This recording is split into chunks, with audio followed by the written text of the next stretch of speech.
Siapa tak kenal Jessica Kumala Wongso yang terkenal akibat kasus kopi sianida yang menewaskan temannya Mirna Salihin. Nama Jessica Kumala Wongso kembali mencuat setelah film terbarunya bersama Netflix kembali tayang di Netflix baru-baru ini. Setelah film dokumenter Ice Cold yang telah membuat Jessica Kumala Wongso mendapat banyak dukungan netizen karena diduga tidak bersalah atas kasus kopi sianida, sekarang kembali mencuat film dokumenter Netflix terbaru yang mengubah opini publik kembali, terutama netizen mancanegara, yang diduga malah kesal dengan hukum Indonesia yang memihak dan tidak peka terhadap siapa pembunuh Mirna sebenarnya. Mereka mengatakan bahwa Jessica adalah pembunuh Mirna dan pembebasan Jessica bersyarat adalah sesuatu yang keliru.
Ya, dalam wawancara terbaru bersama Netflix yang berjudul Jessica Smile Killer, Jessica bahkan menyebutkan bahwa dirinya tidak ingat apakah benar Mirna tidak pernah mengundangnya atau bahkan mengundangnya, tapi ia merasa sayang kalau harus meninggalkan Australia hanya untuk datang ke pernikahan Mirna Salihin.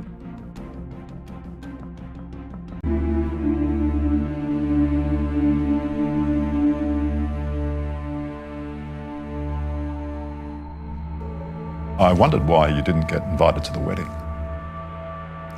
Oh, because I was overseas. Like, I was in Australia. I couldn't be bothered to fly over just to, just to attend her wedding. But you didn't get that choice, did you? She didn't invite you. I can't remember. Did she invite me? I can't even remember. I can't remember, yeah. I think she was telling me that she was getting married and that's it. Yeah.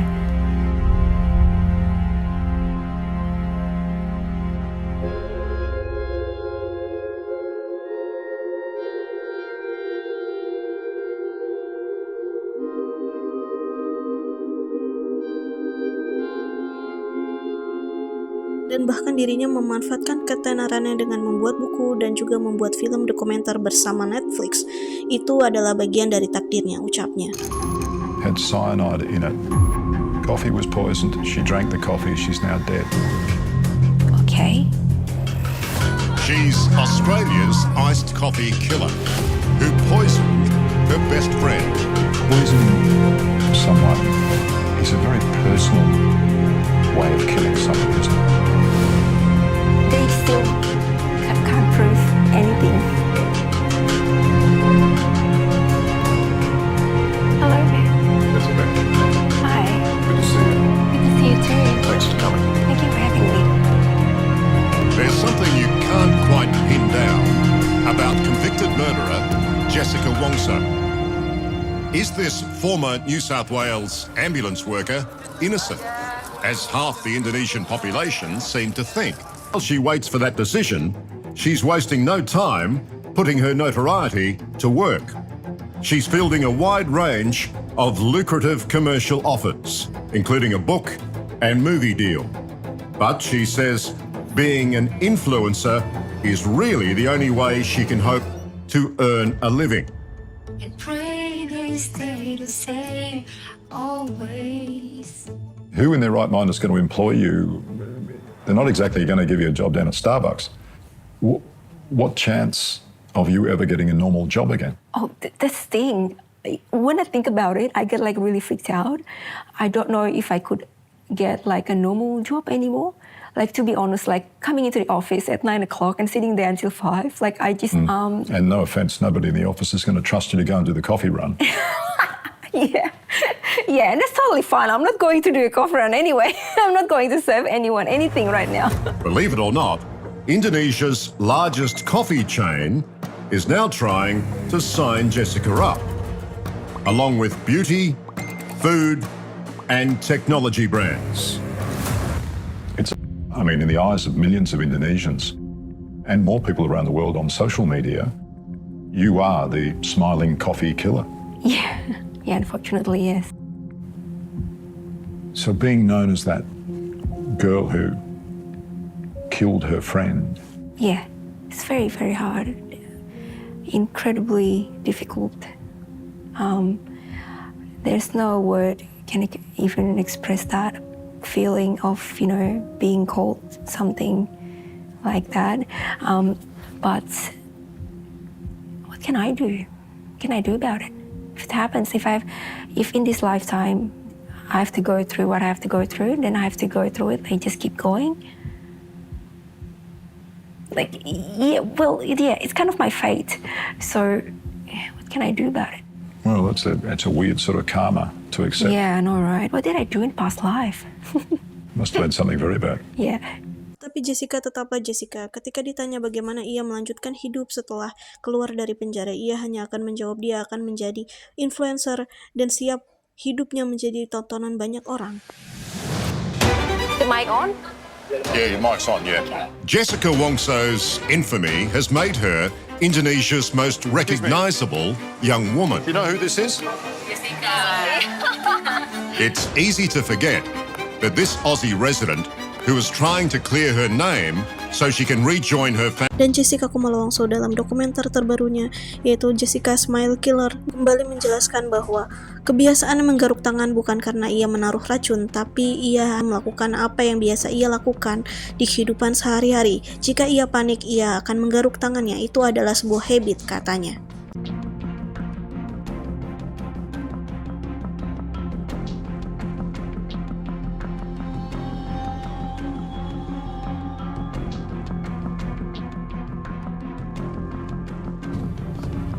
And you're standing off to one side, you can see, just sort of scratching your hands. Oh, it's my habit. It's your habit. I always do this. What, when you're nervous or?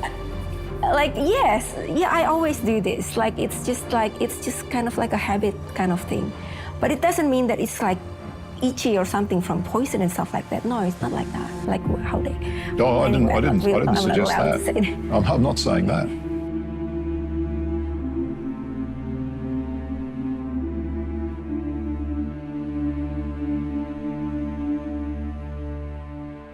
Asking them if you can pre-order the drinks. Why would you do that 4 hours before? I did say that. Oh. I don't know. 1:04 p.m. Which drink do you want? That's your text message. Oh yeah, that makes everything bad. It's everything that I did. It was kind of like, oh, that's what I felt right, felt like the right thing to do. If you think of me with a good intention, I wouldn't. I didn't even remember. I don't know. I can't remember why I said that. It's a little bit strange, isn't it? Yeah, okay. Well, that happened then. I can't say anything more. Do you remember that moment? Well, I think she just took a sip, and after that she was saying something like it tastes really weird and stuff. And after that she got really sick, and that's it. Pretty much all I remember, people just swarming around, I didn't know what happened at that time. I didn't know. When she threw her head back, You can see it in the CCTV. It's quite confronting, isn't it? I mean, it's Yeah. terrible. But I didn't know what to do about it, though. Like, what can I do? Like, what could I do?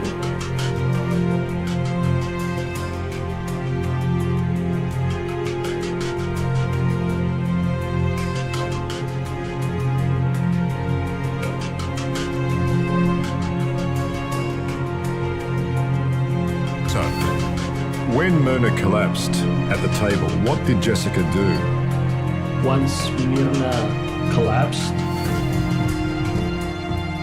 her friends tried to help her, and Jessica, as we see on the video, she just kind of stood still. And this was what a lot of people thought was not normal. Jessica zeroes in on Mirna's coffee. You turn to the cafe manager at that point and you say, what did you put in that drink? Yeah, because it was just like the first instinct. Like she got sick just straight after she drank the coffee. You're standing there scratching your hands, but you're not helping. Let's keep it very simple. The Vietnamese iced coffee, Yeah. it was later proved to have cyanide. Your friend Mirna took a mouthful of that coffee. Yeah. She then frothed at the mouth, convulsed, and was sent straight to hospital where she died. Yeah, I remember that. Coffee was poisoned. She drank the coffee. She's now dead. That's simple. Okay. But if you didn't do it, somebody else did, right? Maybe. I can only say maybe. I could only say that something killed her. Of course, that's probably the only fact that we have in this case, that something killed Mirna. But as we've seen, it was Jessica's suspicious behaviour that put her in the spotlight of guilt. And that behaviour got even more suspicious after Mirna's death. Jessica sent a news article about poisoned coffee to Mirna's sister. You send a link to Mirna's sister talking about coffee, fake coffee with cyanide in it. Why would you think along those lines? Maybe someone told me something about it. Because I never heard of that, type of person before. I must have reason, which I can't remember right now, honest to God, I can't remember. But I must have reason for it. So you're telling me you've never heard of cyanide before this? Yeah. Didn't know of its existence? No. It's the suggestive nature of all this, the little things along the way. Yeah. Like the day that you rang Mirna's sister, Sandy. Yeah. The same day Mirna officially died in hospital, and you asked her what the lab test results were. Why did you do that? Yeah, because I remember after she died, she was she was taken to the place where the test was taken, like the sample. So I was just curious, like what happened, like when your friend just died, you just want to know what happened. That's it. I remember talking to the family, and I think they were kind of triggered about that kind of phone call. So that's very, very strange. Very, very strange. Very, very, suspicious. That was enough for a lot of people to accuse that's strange enough for me to believe that he did it. You in front of all those cameras, and you're sort of smiling. You're laughing almost. I mean, I just thought that was a very strange reaction for somebody who's been accused of this sort of heinous crime. Yeah, well, I didn't know what to do. What was I supposed to do? What would be more acceptable publicly? Cry? Angry? Like, I don't know. Whatever I did was wrong anyway. So yeah, I was just like, I'm naturally a friendly person, so I just do. The trial, Jessica, I mean, here in Indonesia, the trial was compared to the O.J. Simpson trial in America, just in terms of publicity and profile. Were you surprised by the scale of all that? Yeah, it was really surprising. I didn't expect that at all. Like, it was just so big. Like, the audience, like, it's literally the whole country, like, Wow. Teori saudara mengatakan ini semua tadi itu apa itu tadi? Dari empirical study, studi-studi bintang film di Amerika, dan sebagainya. Baik, menarik pendapat dan penjelasan ahli. These questionable aspects of the trial would later be covered in a major Netflix documentary, which many credit as the reason Jessica got out of jail 12 years early. They claimed she flew into a rage when Mirna told her to leave her Australian boyfriend, Patrick. What about the suggestion that you got really angry with her at a restaurant when she told you you should drop this boyfriend, this toxic I boyfriend? didn't even tell, like, the funny thing is, like, I didn't even tell her about him. So where did that come from? There's no doubt Jessica's relationship with her Australian boyfriend, Patrick, was so toxic, he took an AVO out against her. Jessica, took out a restraining order against you. Why did he do that? Yeah. It was complicated. It was like, you know, like the relationship we had, it was kind of like toxic in a way. Like we didn't really see eye to eye, like in a lot of things. But it was complicated. Like In his application for a restraining order, Patrick said he was in fear of Jessica. I mean, I guess the bottom line is, do you have the potential to be violent? No, of course not. What can I do? No. That's why I'm wondering about his actions there. Taking out a restraining order is quite a thing to go to. I'm not here to talk about him, like, honestly. We can do that off the camera, obviously, but yeah, he was in the past. I'll tell you the reason later. Okay. Mirna's husband has said publicly that she was afraid of being alone with you. Why would she be? Oh, no, that's not true at all. This idea of you being jealous of her because she was prettier, because her family was wealthier, because she was more successful, because she got married. No, not at all. Sometimes the reality and what people said about the reality, they are really different, but there's no way that I could actually clarify that, because it's just really tiring and there's no point. If people... You're saying there's a lot of lies that have been told. Yeah. You still think that she is capable or was capable of murder? That's a really tough question. What I can say is that under police interview at that time, I was asked that question and I answered it truthfully. I answered it honestly, based on the two sides of her that I saw in the work environment and in the personal, where she was on a trail of destructions. If you wanted to kill someone, you knew exactly how to do it and what the right dose It was was. so false. Like, at that time, I was thinking, like, what? She did actually say that? Like, I never even said anything like that. Like, not even remotely close. Why would I even say that to my boss? Like, it's crazy. It is crazy. But yeah, I didn't know what happened. Honestly, I don't know. Even if I was the person that she talked about, Yeah. they still can't prove anything. So Mirna's death really has had an impact on you.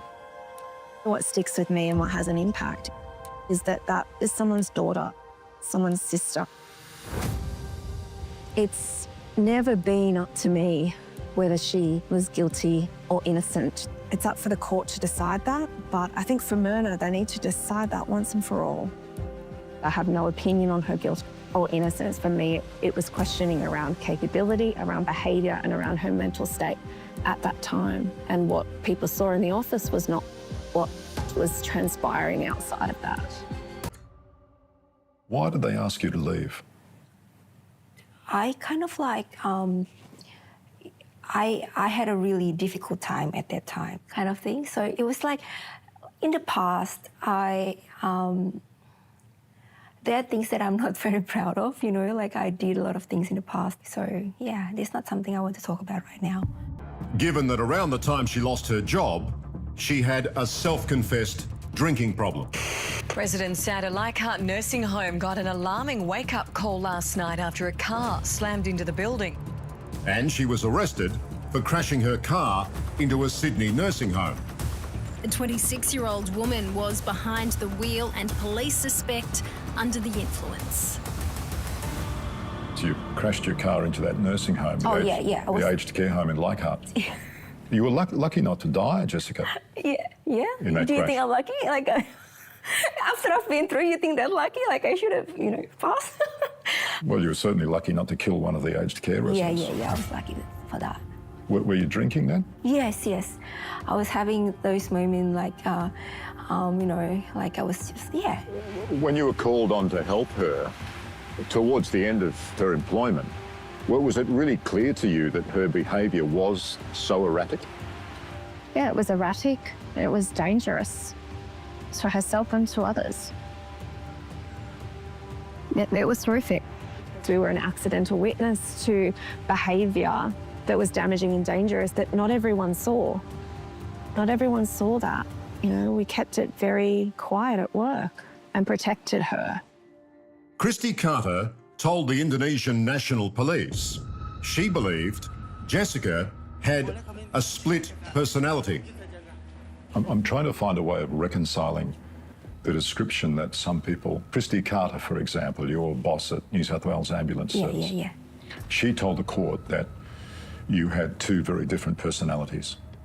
But did you check? Did she actually say that? Let me quote exactly what she said. Yeah. She said that after observing you for 8 months, she said, quote, "From your attitude, hatred, and nature of your craziness, My God. she had no doubt that you were capable of hurting or killing another person." Wow, that's crazy. But that's not you the first see, time you've heard that. I've heard a lot of bad things about that, like back in the past, like in 2016. But I just think that something must have pushed her to say something like that, because we had like a pretty good relationship. So I don't know what happened there. I honestly don't know.